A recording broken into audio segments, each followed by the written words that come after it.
முருகா, என் அன்பு பிள்ளையே, இன்று முருகன் உனக்காக அதிர்ஷ்டத்தை கொண்டு வந்து இருக்கின்றேன். தேடி வந்த அதிர்ஷ்டத்தை விட்டு விடாதே பிள்ளையே. வாழ்க்கை எனும் கடலில் அலைகள் எங்கு இட்டு சென்றாலும் செல்லும் உயிரற்ற மீனை போல நீ நடக்க கூடாது. நான் உனக்கு தந்துள்ள மனமும் மதியும் உன்னை வலிமையாக்கும். அதனால் பிறர் போகும் வழியை பின்பற்றாமல் உன்னை நிறைந்த உயர்வின் பாதையை தேர்ந்தெடுத்து எதிர் நீச்சல் போடுவாய். சிரமங்கள் உன்னை சோதிக்கும் போது அவையே உன்னை வலிமையை வெளிப்படுத்தும் வாய்ப்புகள் என்பதை உணர்ந்து தைரியமாக முன்னேறு. உன் ஒவ்வொரு முயற்சியிலும் என் அருளின் பலம் உனக்குள் இருக்கும்.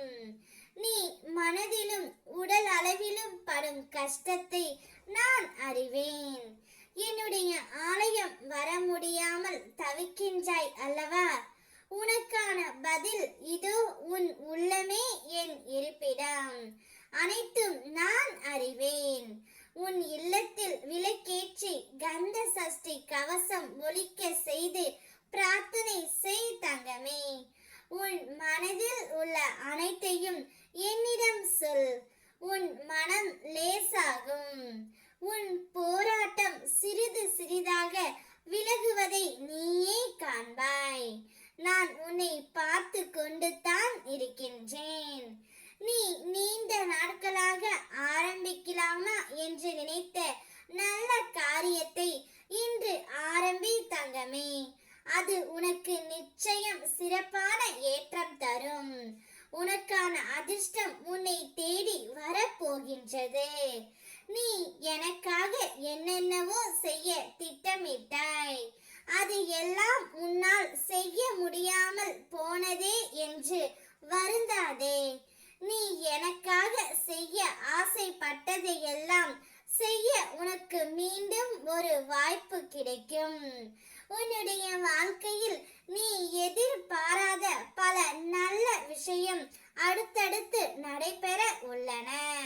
மாற்றங்களுக்கான அறிகுறி இன்று உனக்கு தென்படும் தங்கமே.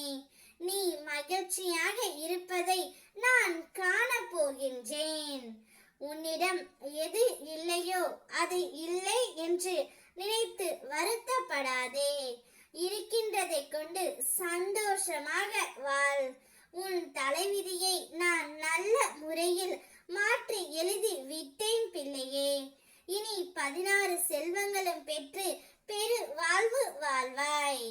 என் வார்த்தையில் நம்பிக்கை வை. என் வாக்கு சத்திய வாக்கே. உன் மன பாரத்தை என்னிடத்தில் ஒப்படைத்துவிட்டு நிம்மதியாக இரு. உனக்கு வேண்டியது நிச்சயம் நான் தருவேன். ஓம் முருகா.